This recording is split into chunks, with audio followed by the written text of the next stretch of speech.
we are. But we You're are good. We're here. We're doing it now. Let's get it. I'm here. excited. We're doing it, Logan. Let's do this. And are you going by Logan Allen or are you going by your full name? I mean, whatever. Logan, that doesn't really matter. I don't care. I'm just here for the ride, dude. I'm just having a good time. You're like, I'm just here to talk to people. Let's talk Sweet Yeah. Magnolias. New season is coming out. Oh yeah. Um, Oh I yeah. I loved this show when it dropped because I feel like every once in a while you need a good, like family friendly, heartfelt show that you can just throw on and kind of disappear into like a nice world that has a little bit of drama that has nothing to do with you. Exactly. No, literally, and especially like it's a good change from all like the crazy stuff in other TV shows. It's just a nice, like you said, relaxing show that's about community and family and friendships, and I think that's what a lot of people need, like you said, to just distract themselves from everything going on in the world. And especially when season one came out in May of 2020, when COVID was going on and everyone was separated from their families and separated from people, and it was a good sense of community that I think made people feel at home. So it's great.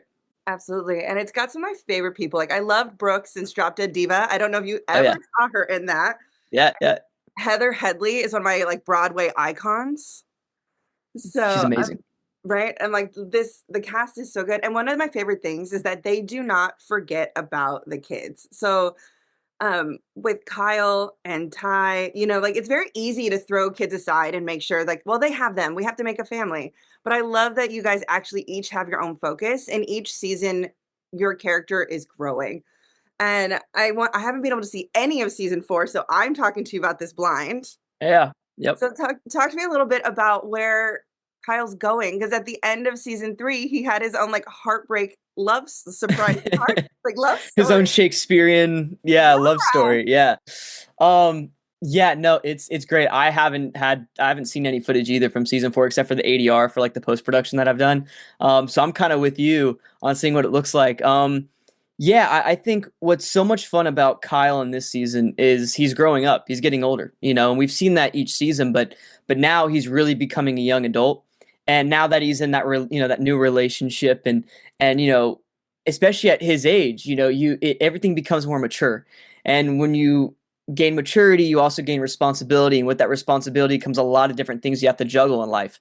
And because of all the responsibilities and the consequences for it, so I think this season is about Kyle once again kind of juggling all those responsibilities and also trying to find himself.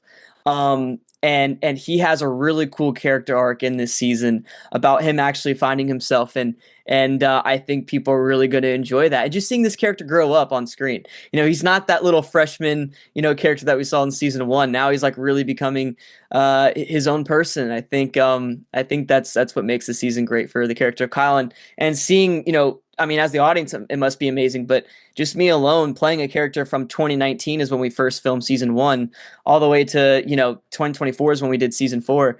I mean, that's 5 years, and I was 14, 15 years old when we first started filming, and I'm turning 21 this year. And it's been fun to grow up with this character because like all the life experiences I go through, Kyle then goes through the next season, so it's fun to see that transpire. But yeah, this season I think it's about Kyle, like I said, gaining the responsibilities of getting older and trying to find himself. I love that. And some of my favorite things about Kyle is because he is so young, and I know now you are not. Welcome to 21. It's gonna There you be go. fun. Is he? I think he's a lot more of the boundary pusher, even though he seems a little bit more quiet and reserved, like the little theater geek kid. With stealing the car in season 1 and the accident, and then going through, the therapy and By everything. the way, the Oh, go ahead. the cast is in the back from season two. I don't know if you see it, the little leg's still there. Oh, is that what that But is? that's what that is. Yeah, I just have it in my room. It's just there. Anyway, I didn't mean to cut you off. Sorry, Oh, but I had to no, I point that love out. it. I saw your Gators, and I was like, "Oh, Florida Yeah. boy." I Oh, like 100%. I got to. I got to. But yeah, the prop team signed it and some of the cast members, so it's just hanging in my room. that's so But awesome. but But sorry. Anyway, I didn't mean to oh cut no, you you're off. good. What I love so much about this character is I feel like he is a little bit more of the dark horse in what he's learning versus like I think with Kyle when he's going through like his girl drama and learning about baseball. I feel like Kyle's a little Kyle's a little bit more relatable to things that kids are going through now. Does that make Yeah, sense? The one that's one, forced to put on the happy face until he couldn't anymore. exactly. Being the middle kid, right? That everyone kind of oversees, and I think everyone, feels that loneliness and isolation at times. And I think that's what, Kyle brings to life is for these young people, like you were saying, and really anyone to kind of relate to that. And to see how he, once again, like you said, puts on the smiley face, keeps on pushing. And that's just a beautiful thing to play on screen. And yeah, like you were talking about, he always kind of finds that boundary. And I think that's the nature of the character, is he's this adventurous, very curious kid, which, every actor is. And so, I'm the same way. I always like to find that boundary. And the thing with Kyle that's really interesting, and like I said, what's great about this season is, um he always focused on other people, trying to make other people happy, trying to work on the relation, trying to please other people. And I think this season and finding himself, it's been about really focusing on himself to, you know, to focus on why he's feeling isolated, right? Focus on why he's being overlooked. And I think when he's looked into that, he finds himself, and I think it's a beautiful story to tell. There's so much I want to say, I can't, but it's great. And I tell everyone this. I think season 4 is probably my favorite season yet, which I know every actor says that when they're promoting a new season or a new movie, but I really do believe that this season, alongside season 1, are the best seasons of the show. And the writers' room just did. I mean, 4 seasons in, usually a show starts to kind of go down a little bit, right, with the writing. But no, it just, like, out of nowhere this season, they're like, we're gonna ramp it up, baby, and they did, and it's beautiful. So I love that. I feel like because with season 3, at the end, there wasn't really like big cliffhangers. There wasn't, and so the fans were kind of like, is there even a season 4? Are we right. ending it in this weird, everyone's kind of figured their things out? So I love hearing you say that. Is there anything that you can tease a little bit about season 4? Um, there's a like I said, it's tough. You're like, The writer, they haven't given me any like talking notes. I'm over here like, what can I say? Um, the the writers' room did a lot of very shocking things. They keep you on your toes this season. Whenever you, like, I feel like in previous seasons, it's great because it works because the writing is so good. But you're just kind of following the story. You kind of not you don't know where the story's going, but you're just kind of along for the ride, if that makes sense. mhm. With this season, it's like you think you have something figured out, and then they just hit you with something different. You're like, oh my god! And you think you have something, and then you think you might have that figured out, and something else happens.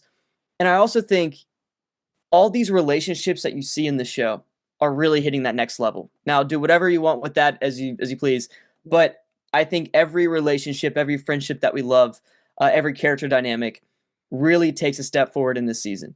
For reasons that I can't really say. I will say this: because they've announced it. This season takes place during the holidays with Halloween and Christmas and all kinds of stuff. So obviously emotions are heightened, and it's perfect for a show that's about community and friendships and how important that is. So we really really explore that this season, and it's beautiful. I love it. And now that I have a little bit of extra time with you, I want to talk about you, Logan. Like, who are you? What do you love about acting? I always like to do this when I have a little extra Yeah. time. So I know that you're a Central Florida boy. I'm a Central Florida girl. I'm from Orlando. Oh, there you go. Love it. So I was like, I have to talk to my fellow or like Central Florida person. So Yeah. It's too tell us, cold here right now, by the way. I don't know what's going on. oh It's my God. like, dude, step outside. I'm in like 3 layers. I don't know what's happening. It's nice today. It's like back to 75 degrees, You're like, but I it's don't about to know how to drop. do this. What No, is it's this? terrible. Like a hurricane, I know what to do. I just sit in my house. But like, when it's cold, we all freak out. No, no, you don't sit in your house. You hunker down. Yeah, there you go. Right? There you go. That's what we do. So talk to me a little bit about you. Like, how did you get into acting? Like, and what inspired you to like really fight for it and become an actor? Yeah, so I was always a sports kid growing up. As you can see, a big college football guy myself, and then it got to a certain age where I was like, I might stay 5'7" forever. And when I realized that, I'm like, maybe sports isn't the best route to go, since these football players are like 6'8", 350. That's not a good match to go up against. But no, so I was never really interested in acting growing up. I loved movies and stuff, but never interested in actually pursuing it. And then a family friend of ours, my mom's a teacher, and she kind of met this family through teaching. And the youngest daughter is an actress, still is. And they were like, "Hey, you should get your kid into it." And I was like 11 years old, 10 years old at the time.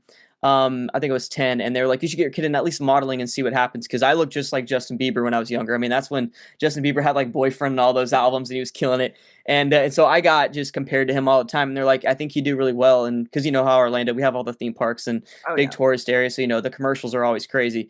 And there's always something to talk about and do, promote. So I did a bunch of commercials and smaller stuff with Full Sail and stuff like that growing up, and then yeah, I was like, I just want to try it out. And then I just developed a love for it over time. I think like I just kind of did it for fun, and of course for like a little paycheck as a kid is pretty cool. And then I was like, wow, there's I kind of, I don't know, discovered another layer to acting. You know what I mean? I thought it was just kind of reading words off a page and whatever, and then I was like, there's a whole another life that you can kind of dive into. And so I started doing acting classes. I started reading these acting books, and really the past few years I've dove even deeper into it. And it's just it's so complex and so much fun when you really dive into what acting's all about. It's about truly living in a imaginary circumstance, but you're truthfully living through another character in this imaginary circumstance. And it's it's a beautiful art form, and the more I do it, the more I appreciate it. The more I learn, the more I appreciate it, which I feel like is with any hobby or any career. And that's what it's been like with me for acting, and luckily it blossomed into something great, and it's what I love to do. I genuinely love it. Like you were saying, getting to work with people like Joanna Garcia Swisher and Heather and Brooke and all these people that I grew up watching.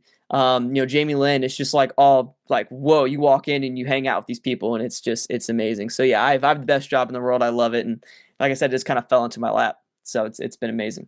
That's awesome. And you said you have a podcast. So talk to me about your podcast. What is that all about? Yeah, yeah. So I got one that I do for for the Gators. Big Gator fan. So it's called Nice. Swamp. That's the Swamp cast.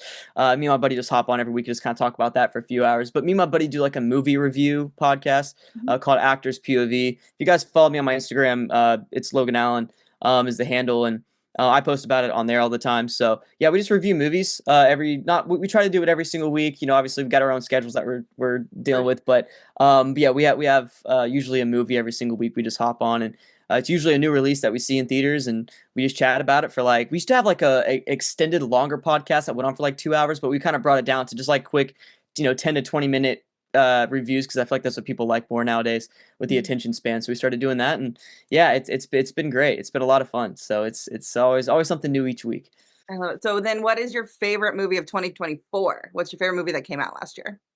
Oh man, I feel like there's one that I'm missing, but I think I mean, you have movies like Twister was great, Wicked. I feel like I wasn't expecting to like Wicked, but I actually loved it. It was really good. Um, So good. and yeah, that one's a beautiful one. I feel like there's one that I'm just not thinking of right now. That's not on top of my head, but yeah. I would say this past year has been amazing for movies overall. There's been especially in the horror genre, I would say. But yeah, A Complete Unknown as well is really good. So yeah, there's a lot of really good. Once again, I'm really trying to think of there's a movie that I'm missing that I ranked like a 9.9 out of Oh, 10, and I just I can't have even to think use about it. Letterbox. Otherwise, I know Oh nothing. yeah, Letterbox. There you go. I Is that love where it. it's I at? love it. Yeah, you gotta use your Letterbox, man. You Otherwise, got to. I don't know. I Yes. read too much. No, I love it. Yeah, no, I just started using that, and it's been great. I've been on a Christopher Nolan thing That'll recently do it. though. I've been going through all his movies and watching like from The Following all the way up. So I've been watching a lot of Christopher Nolan recently, and Interstellar came out in theaters again with the re-release. So I saw that in IMAX, which was like, oh my Oh, God, yeah. my favorite movie of all time. It was amazing. It's such a good Matthew McConaughey is so incredible. I'm not a big crier, and that movie will Me get me. neither. Dude, I'm me like, neither. That's it's funny because like I'm an actor, and you're probably like, what do you mean? But yeah, I'm not a crier at all, and Interstellar gets me every time. I'm actually reading Green Lights, the book by Matthew, right now. So I'm reading that, and that's one thing I've been really focusing on recently is diving from book to book and learning as much as I can. And yeah, it's great. So I'm reading Green Lights by him right now. Actually, he's a great dude. His interviews and everything like are amazing. So if you guys ever have the chance to sit down and like listen to his podcast that he does, it's awesome. I have Calm, and he speaks me to sleep every once in a while. So Oh, there you go. I love that. All right, all right, all right. It's exactly. awesome. Well, Logan, thank you so much for chatting with me. Everyone get excited. Sweet Magnolias is coming out to Netflix in February. I have February it written, 6th. February 6th, I February think I have it 6th. written down. You're good. You're good. Yep. And I'm so excited. I can't wait to see the new season. I love the show so much. Can't wait for you to see it. Like I said, in my opinion, best season yet. It's amazing. Characters all go through some great, great moments. So it's going to be beautiful. Yay.